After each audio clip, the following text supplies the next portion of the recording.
समं पश्यन् हि सर्वत्र समवस्थितमीश्वरं न हि नस्त्यात्मनात्मानं ततो याति परां गतिम।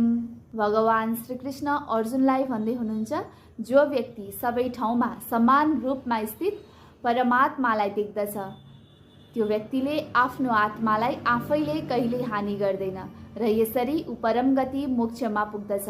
श्री भाष्यकारले यस श्लोकलाई यसरी व्याख्या गर्नुभएको छ। परमात्मा सबै आत्माहरूमा अन्तर्यामी स्वरूपले वास गर्नुहुन्छ। उहाँ सबैमा साक्षी नियन्ता र पालकको रूपमा हुनुहुन्छ। जसले समदृष्टिको भाव राख्दछ उसले लोभ, राग, द्वेष, अहंकार आदि दोषहरूबाट बच्दछ। यस्तो व्यक्तिले आफ्नो चित्त वा कर्मद्वारा आफ्नो आत्मालाई पतनतर्फ धकेल्दैन। यस अर्थमा ऊ आफैले आफैलाई हानि गर्दैन भनिएको छ। जब कोही व्यक्तिले परमात्मालाई सबै प्राणीहरूमा समान रूपमा देख्दछ, उनमा द्वेष र अहंकार गर्दैन, उसले परम गति प्राप्त गर्दछ।